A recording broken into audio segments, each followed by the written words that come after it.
Hi friends, அனைவருக்கும் வணக்கம். Welcome to அன்னம் ஆகாரம் ஃப்ரெண்ட்ஸ். நம்ம இன்றைக்கி சப்பாத்தி பூரிக்கு ரொம்ப டேஸ்ட்டான காலிஃப்ளவர் கிரேவி தாங்க எப்படி செய்யலான்னு பார்க்கலாம். இது ரொம்ப நல்லா டேஸ்ட்டாக இருக்கும். ரெண்டுக்குமே கண்டிப்பாக நீங்களும் வீட்டில் ட்ரை பண்ணி பாருங்கள். இப்போ வாங்க நம்ம எப்படி செய்கிறதுன்னு பார்க்கலாம்.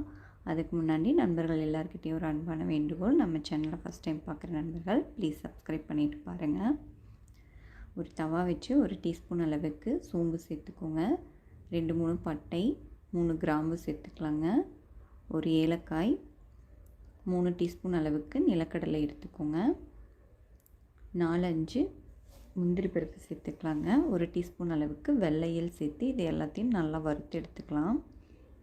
கருகிடக்கூடாது, நல்லா மணம் வரும், அந்தளவுக்கு நல்லா வறுத்து எடுத்துக்கோங்க.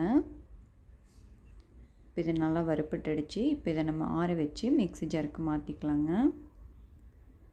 இப்போ இது கூடவே 1/2 கப் அளவுக்கு துருவின தேங்காய் எடுத்துருக்கேன், அதையும் சேர்த்துக்கலாம். தேவையான அளவு தண்ணி சேர்த்து நல்லா பேஸ்ட் பண்ணி எடுத்துடலாங்க. இப்போ இது அப்படியே இருக்கட்டும், நம்ம தாளித்து விட்டுடலாம்.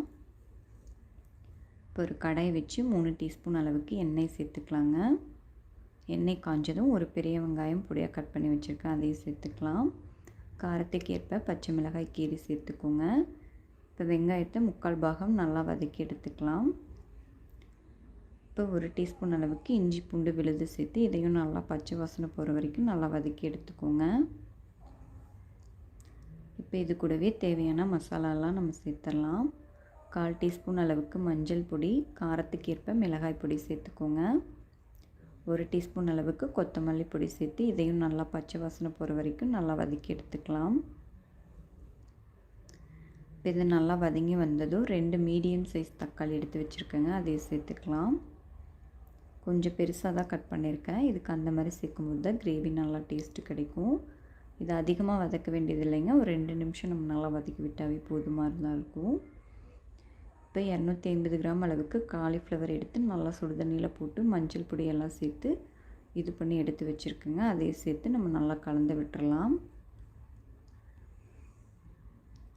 இப்போ நம்ம நல்லா கலந்து விட்டதும் நம்ம அரைச்சி வச்சுருந்த தேங்காய் விழுதை இது கூட சேர்த்துடலாங்க.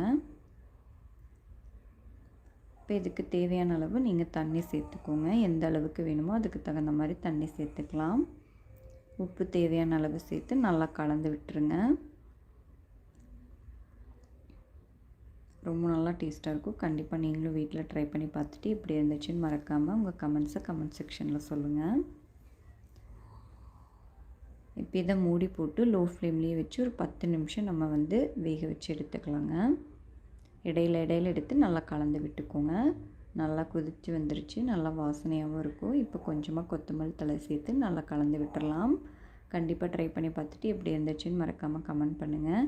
இந்த வீடியோ பிடிச்சிருந்தால் மறக்காமல் நம்ம அன்னம் ஆகாரம் சேனல் லைக் பண்ணி சப்ஸ்கிரைப் பண்ணிக்கோங்க.